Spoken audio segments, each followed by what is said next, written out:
A warm welcome to the show. Regarded as Silicon Valley's favorite artist, Agnieszka Pilat has made a brief return to her hometown, Łódź, Poland. She came back to present a tapestry at the Central Museum of Textiles. The piece was created by her pet, a robot dog named Basia.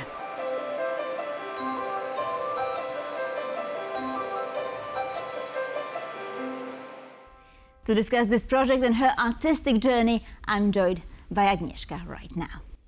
Hello and welcome, delighted to have you with us. Hi there, great to be here. So before we discuss Basia in more detail, I wanted to ask you about your journey. How come you ended up in Silicon Valley and ended up working with robots of all things?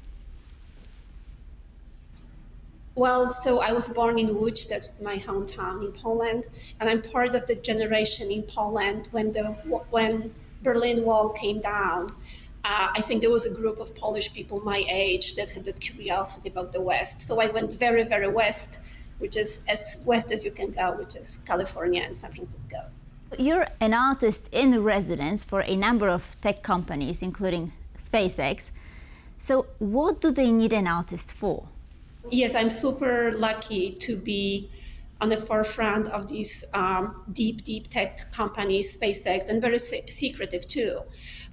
People ask me that question. I think what I get out of it is access to the future. So I see the future being made and being there with engineers on site, just breathing every day what's happening. For tech companies, what it means, I think is actually the most value I bring is engineers. So having an artist on the floor at the factory, in the studio, brings, kind of takes the edge off. These are very serious projects. So I think I just bring fun and different humanistic perspective. And Boston Dynamics actually played quite an important role in shaping your artistic vision because they are the father company of Basia, right? Yes, well, Boston Dynamics, probably the most advanced robotics company in the world.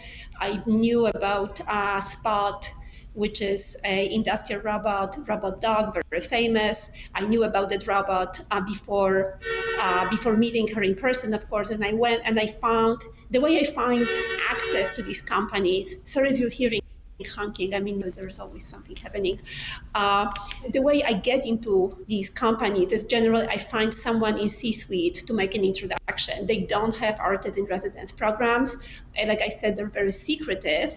So it takes a lot of begging and connections. And this is how I met Basia. I painted a number of portraits of her. And then actually engineers came to me and they're like, well, you have to teach Basia how to paint now.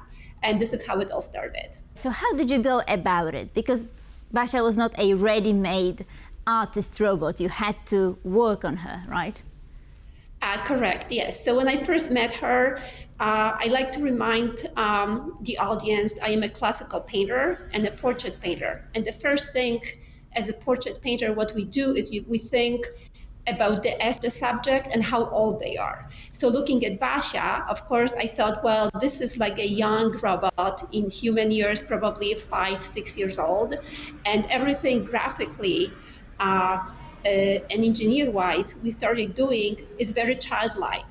So behind me, you see like some of the work in the black drawings in the teal color, and they are very simple, almost primitive, because in human years, Basia would be just a child. So at first, I was myself operating the robot. I learned how to operate the robot, and then ultimately to do museum exhibitions, I started working with engineers, and then now Basia is fully autonomous, so she can create work for weeks, like at the museum in Łódź.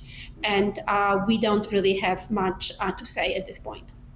Mm-hmm. So how is she different from other robots, like, for instance, Sophia? Well, she's much smarter than Sophia. Sophia doesn't have mechanical abilities that Basia has. So what interests me with these robots right now is what's called embodied AI. I hear a lot about embodied AI and agentic AI, but this is a whole other level. This is the future. AI comes out from the digital world into the real world between us. So this is where atoms meet bits. And so to translate human movement, like a movement of a hand, into robotic movement takes a lot of computation. And this is the next biggest problem that AI will have to be solving for us. This is very, very interesting. So let's zoom in on the project that you did in Łódź. It was 6 weeks of weaving for Basia. Can you tell us a little bit more about your vision and the process? It was a very difficult project. At first, I didn't understand really how complex textile industry is and how complex working with yarn and fabric can be. And this interests me also as an artist on a humanistic level, because these are, when Basia started weaving, of course, for me historically, I started thinking about how the work that the robot is doing is what we call invisible work. In the past, very often done by women and even children in factories. So I kind of think about, as a humanist, I ask myself a question, is it okay to keep that robot in this glass cage when she was working for 6 weeks with no salary? She didn't have a choice, really. It's kind of a parallel between child labor. So if these robots really, if they progress and if they actually become self-aware in the future, is it possible they're gonna look back and have like moral questions? Was it okay to use us like that? So that's a humanistic approach I'm very interested in. This is a bit unsettling. I also read this on your website. Through the language of symbols, intelligent machines unveil a deep-seated yearning for connection. So, and you also speak about Basia as if she was a person. So how do you see this whole AI robotics thing developing in the future? I think it's very interesting that AI development is based on the language.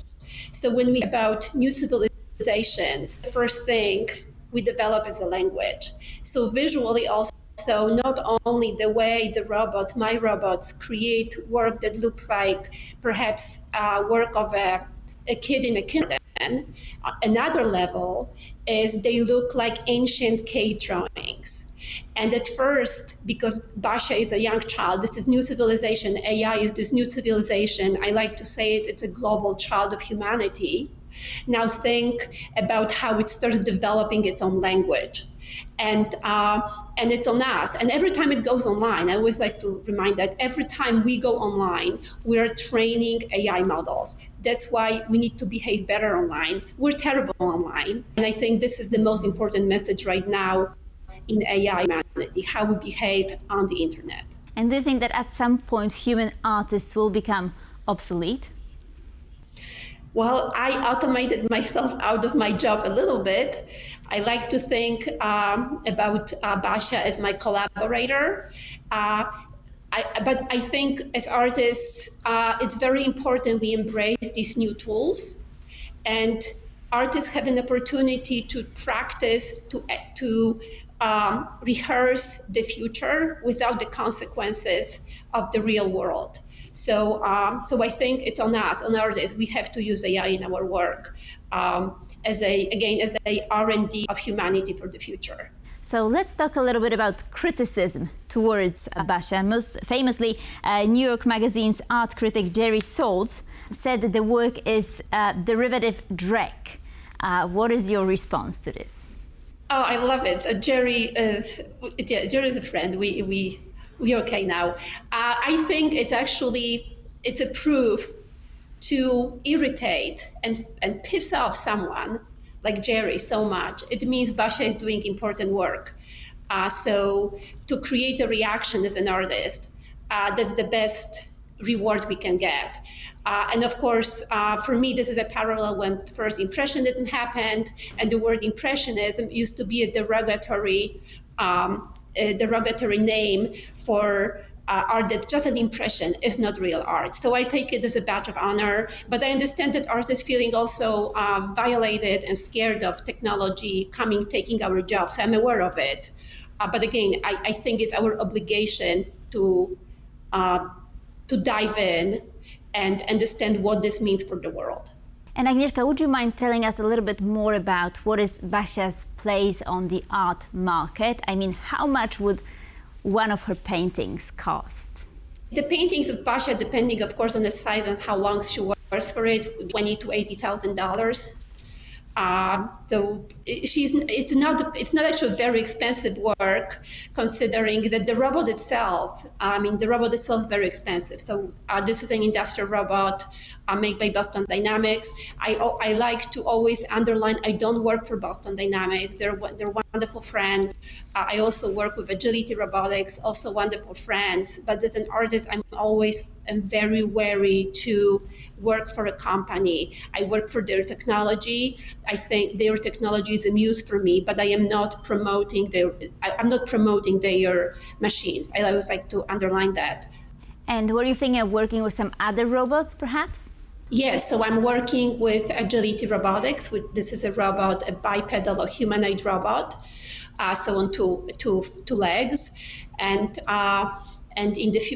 right now I'm painting a number of portraits of humanoid robots. I think I'm very interested how religion and technology are starting to merge and how use very similar language. So that's my main right now. With Agility Robotics Digit, I'm working on an exhibition for next year, and I would like to use humanoids for that. Mm-hmm. And of course, you're one of a kind. However, I was wondering whether there is a new developing trend, perhaps, among other artists working with machines. Is it a new field, perhaps? Sure, and yes, it is. And actually, it has not been. Artists have played with technology for centuries, going back even to again impression. It was the oil tubes, painting tubes that changed everything, how we work with, how people started working on going out to the field because they didn't have to make their own pigments. So in a sense, robotics is the same. It's just a medium in a sense that's going to change a lot how we work.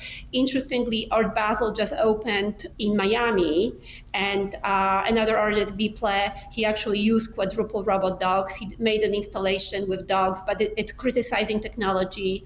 If somebody's in Miami, I invite really to go to see that. So they have human faces, right, of some tech moguls, these robots. Tech moguls, correct. Yeah, so it's a criticism. He's a jokester, so it's an interesting installation. Mm-hmm. And before we go, how would you describe your relationship with Basia? Are you her teacher? Are you her mom, perhaps? I think it always goes back to my training as a classical artist. So I think about the Renaissance when masters took young apprentices to teach them how to paint and teach them about humanity and humanism. So I think I am a master to Basia, and she's my student, my apprentice, and hopefully she will outgrow me. That's just, I'll be very proud if she starts making work that's maybe better than mine. I think her work is more interesting than my work because, again, the technology is such a watershed moment in human history. There is some hostility towards Basia apparently online. Where is it stemming from? Yes, there is. It's very interesting to go back to what I said in the beginning, that AI is a child of humanity, in my view. Now, Basia is an embodied AI, so she's a robot with AI running it. People are understandably scared of change and something very new and very different. Now, the attacks online are purely online. I've never had in person a really unpleasant experience because as human beings, we don't attack people on the street. But on internet, for some reason there is people feel entitled to road rage, to make very violent comments. So the same moment, if I am living the same moment on the street in New York with Basia, which is pleasant, there's curiosity, the same moment online becomes very unpleasant. And again, so this is the warning to humanity. Do not teach large language models the worst of humanity. And I think that is an excellent conclusion to our talk. Agnieszka Pilat, thank you so much for joining us. Thank you. And thank you for watching Pulse of Culture. Please stay tuned for more here on TVP World.